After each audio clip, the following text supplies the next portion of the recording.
After 2 decades teaching permaculture courses, Syntropic Agroforestry courses here at PermaDynamics, we finally had the opportunity to offer an internship course thanks to help from Regional Council with the Climate Resiliency Fund. So we were able to bring a crew together that was very enthusiastic, eager to learn what we had to say from our experience with Syntropic Agroforestry when it comes to climate resilience. I've definitely struggled with climate anxiety a lot in my life. You know, Syntropic makes me feel really hopeful about a future and an alternative food system which can provide a lot of abundance so that we can continue to live, you know, really good and fulfilling lives and take care of each other. It's definitely kind of expanding my perception of the natural world. Yeah, the principle of being able to plant seeds that help the world. You can turn things around quite quickly on a neglected piece of land. Give people that bigger scale viewpoint of what is possible on their land. Doing the mahi and being in the whenua and revitalising the earth that has been pummeled. Makes you sort of sit back and try and assess things on a whole nother different scale, not just what the eye can see, but what else is happening. I actually thought it would be a lot more heavy duty, the work itself, the labour side of things, and it's not.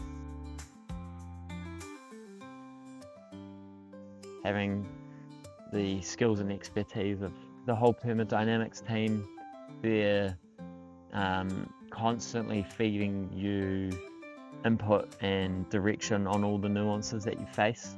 Theory and the practical just worked hand in hand in solidifying what we needed to learn that weekend. You can't replace the passing on of knowledge that you get from being here in person. It's just invaluable. Building the connections to then take it on further, like everyone that came together here had shared the same want of being regenerative. The succession of growth. All the science behind like what happens within the plant after pruning and that, all the stuff we don't see, all the micro stuff. Refining and honing the methodology, and including methods of things I haven't done before, like grafting. Focus on food and nutrition was really big, but also focus on the animals, what part they play in the bigger picture. The importance of observation in the beginning, just to stand back and assess what's all happening. More confident within using the tools and the knowledge effectively and efficiently. Familiarising myself with the different tree species and stuff. You can get a lot done in just a couple of hours and nature does the rest itself.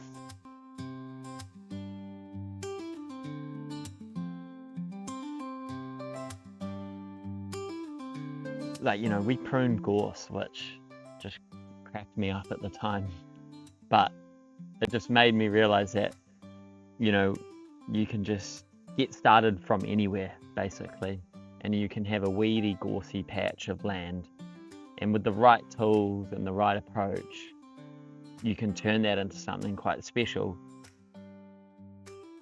Whenever I'm in the Mara or doing Syntropic, I'm like in a mind space that I always wish I was there. Like, I just feel so calm and my purpose is being fulfilled. Everything we learnt about, we applied, and so we've practiced it, we've been tactile with it, and it's now held in muscle memory.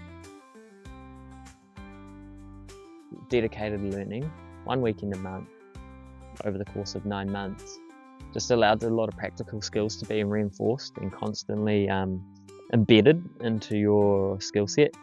A lot of it is like soil cultivation, not just the plant cultivation. It's sort of cultivating the soil to have that food crop.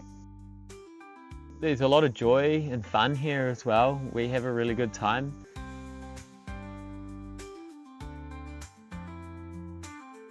Being in a forest in the Ngāhere and you're surrounded by the most abundant possible foods or timbers or vegetation that you could possibly have while you're regenerating the soil and making the soils better, plus you're just micromanaging the Ngāhere to be its best flourishing self.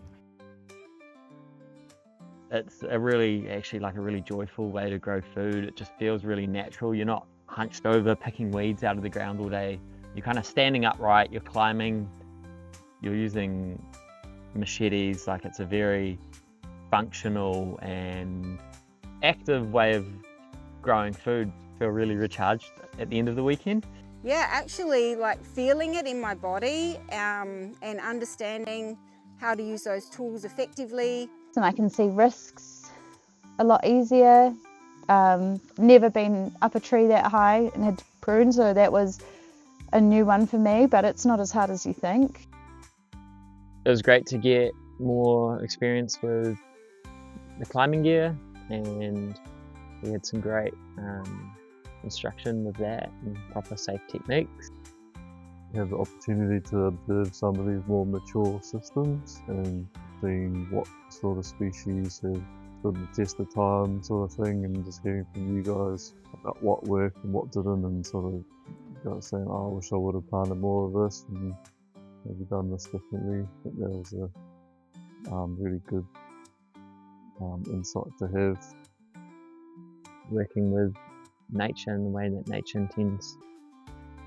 And mimicking the succession of a natural forest environment, optimising the maximal amount of potential energy from the sun, filtering down through the canopy before hitting the ground.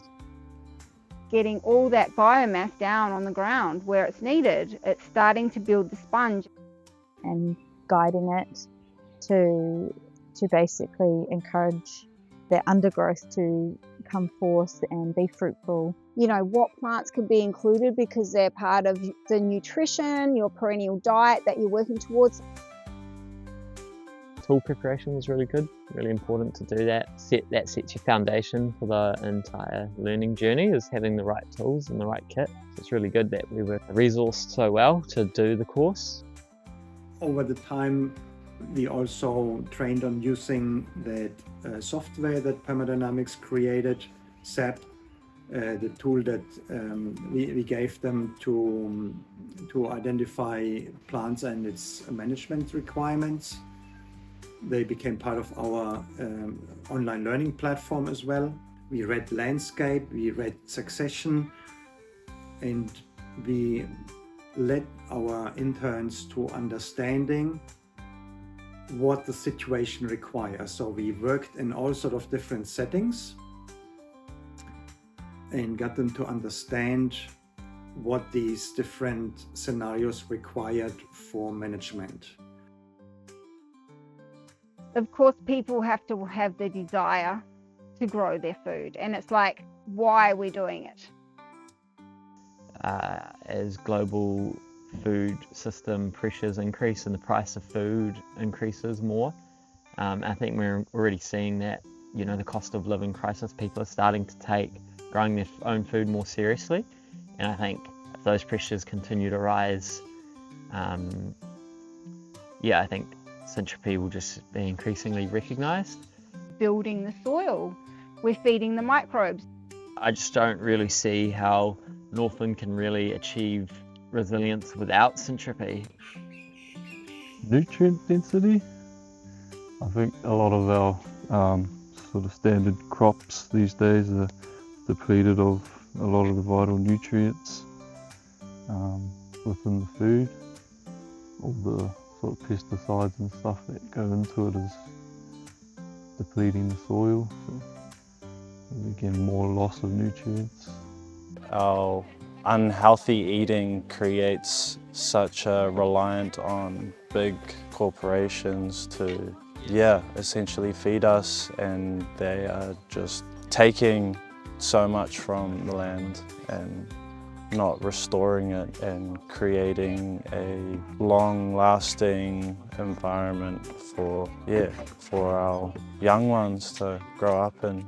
The whenua from the land, with the land being in abundance, with our taiao, and giving it its best opportunity to flourish and nourish us. And not having to spend supermarket prices, and it's all organic, and it tastes so much better. And I think the most empowering thing is just, although it's detailed and nuanced, how kind of abundant and forgiving it is when you start looking at, especially plants we think of as weeds, as just stepping stones to something much greater, being involved in that ecosystem, being an active part of that ecosystem, and you start managing plants that are usually out of control weeds, and you actually can quite quickly get them under control. Plants that you want to replace them with come in faster. Coming back to the basics of what Syntropy is, of like, what's working now and what do you need to do to move it to the next stage of succession? How can I improve the conditions so that I can then plant my fruit trees? Yeah. Helping the succession take place is one of the most fun and rewarding things you can do with your time. This is an outstanding example of what's achievable. A low input system, so it's not reliant on increasingly fragile supply chains, and it also offers the opportunity to grow food on marginal land that's been abandoned, and that's quite special. This is kind of like the least of what's possible. This abundance is kind of on some of the most marginal, dry, degraded sheep farm in Northland. More people need to be exposed to these forest gardens, to these Syntropy, examples that we don't have enough of. It's a really great service that I could do with my life, leave the world a better place wherever I go. My mucky landscaping and trying to put it to practice more, just in the garden and stuff. Obviously just trying to pass on my learnings to family and friends, and our young one that we've just had. Walking into a food forest now is becoming a lot more instinctive. I can just sort of intuitively know where the interventions need to happen and how to use the tools that we've been set up with. Techniques that are used here, like some of the things that we've talked about, I've just never seen implemented anywhere else, and I'm so excited to use it in my own space and teach other people. Perhaps it's just so much more efficient. So yeah, it's given me the confidence to go and approach food forests and do that work myself without needing instruction, and that's something I definitely didn't have before going into this course. Actually just makes me feel awe how plants can be in Syntropy like that and work together and just flourish. Last weekend we finished off by putting a map together of what they covered in the course. It was a great review, and it was wonderful to see how much of that learning actually stuck with them and how they're gonna use it from here on in their own career. I'm driven to share what I'm learning with others. I really think that others can learn something from these different techniques of land management. Just feeling so accomplished. I'm feeling confident in the future, just knowing that there's people like you fellas, your whānau, PermaDynamics, making a change, positive change in the world. There's a lot of doom and gloom on the television and stuff, and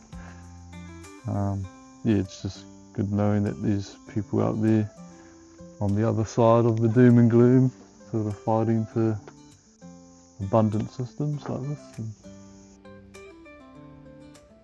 I had no interest in really growing food when I was at high school or leaving school. Someone had told me you can tear into a forest with a machete, climb ladders with saws and chainsaws and drop big trees, and play around with the machete all day, and that was a viable way of growing food, I would have been so pumped. The attention and enthusiasm was high throughout the course. We are creating this network within the wider community of these dynamic, enthusiastic practitioners and teachers when it comes to syntropic, agroforestry and permaculture topics that we touched on. We're looking forward to watching them develop their own way with that, and we're hoping we find a similar crew for the next intake. And thank you so much for supporting that program, and very grateful for the Regional Council to facilitate that.